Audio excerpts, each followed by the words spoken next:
राधे राधे। तो आज की कहानी कुछ इस प्रकार है। एक राजा था।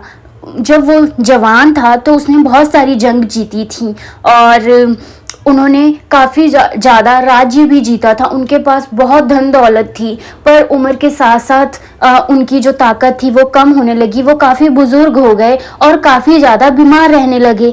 तो उनके जो वैद्य थे उन्होंने कहा, राजा साहब आपके पास अब बहुत कम समय बचा है, आप इस समय को अब आप इस राज्य की चिंता को छोड़िए और अपने इस समय को भगवान की भक्ति में लगाइए। आप जंगल में चले जाइए, वहां से अपना जो बाकी का बचा जीवन है उसे अच्छे से जिए।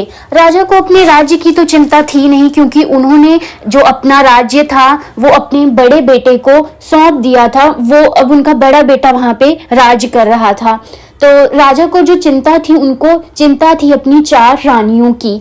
तो राजा साहब ने सोचा कि अब मेरे पास जितना भी समय बचा है, मैं अपनी किसी न किसी रानी को अपने साथ ले जा और अपना जो समय बचा हुआ है उसे अच्छे से भगवान की भक्ति में व्यतीत करता हूँ। तो राजा साहब अपनी चौथी रानी के पास गए और रानी को बोला, रानी साहिबा, मेरे वैद्य ने बताया है कि मेरे पास बहुत कम समय बचा है, तो क्या आप मेरे साथ जंगल में चलोगी? वहाँ पे मैं संन्यास लेना चाहता हूँ, आप मेरे साथ जो मेरे अंतिम समय है उसमें साथ दोगी? तो रानी साहिबा ने तुरंत मना कर दिया। उन्होंने कहा, मैं आपके साथ कहीं नहीं जाऊंगी। राजा साहब थोड़े निराश हुए, क्योंकि इस रानी के साथ उनका बहुत प्रेम था। राजा साहब उठे और तीसरी रानी के महल की ओर चल दिए। वहां पहुंचे, वहां पे भी रानी को बताया कि रानी साहिबा, मेरे वैद्य ने मुझे बोला है कि मेरे पास बहुत कम समय बचा है और मैं चाहता हूं कि मैं ये अपना समय भगवान की भक्ति में बिताऊं और ये सब राज्य की चिंता छोड़ के मैं किसी जंगल में जाके अपना समय व्यतीत करूं। रानी साहिबा ने कहा, अगर तो आप यहाँ पे रुकोगे, महल में रुकोगे, तब मैं आपकी सेवा जरूर करूंगी, पर मैं आपके साथ जंगल नहीं जाऊंगी। अगर आप जंगल जाओगे तो मैं दूसरी शादी कर लूंगी।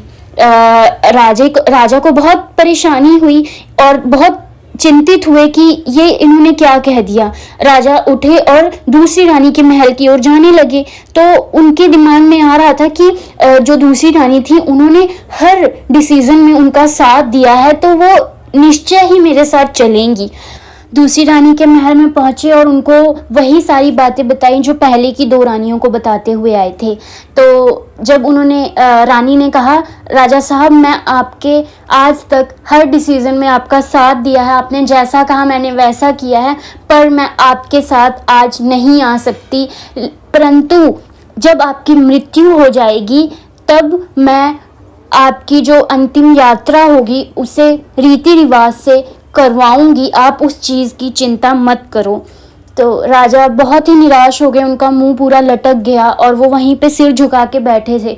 तभी एक आवाज़ आई, राजा साहब कहाँ जाना है, कितने दिनों के लिए जाना है? मैं आपके साथ चलने के लिए तैयार हूँ। राजा ने अपना मुंह उठाया और देखा, वहाँ पे एक दुबली पतली सी औरत खड़ी थी।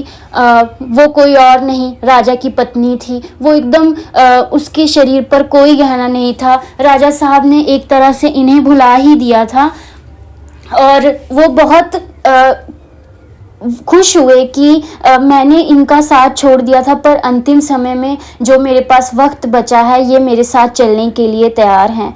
तो राजा साहब उठे और उनके साथ ही चले गए। ये कहानी राजा साहब की नहीं है, ये कहानी मेरी, आपकी और हम सबकी है। तो इसमें 4 रानियों की बात हुई थी। 4 रानियां, जो चौथी रानी है वो हमारा शरीर है। जब हम मरेंगे सबसे पहले हमारा शरीर ही साथ छोड़ेगा और वो हमारे साथ।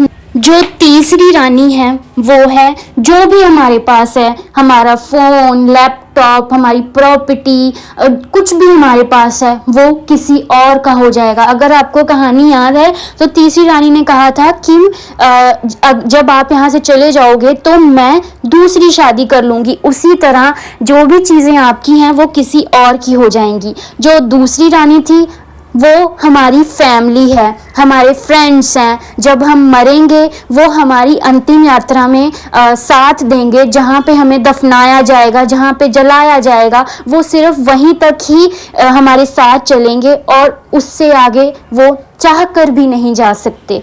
जो पहली रानी हमारी सोल है जो हमें फ्री में मिली होती है और शुरू से हमारे साथ होती है, पर इंसान की फितरत है कि जो फ्री में उनको चीज़ें मिलती हैं वो उनको उस चीज़ को याद नहीं रहते। हम ये भूल जाते हैं कि हमारे साथ हमारी सोल ने ही जाना है।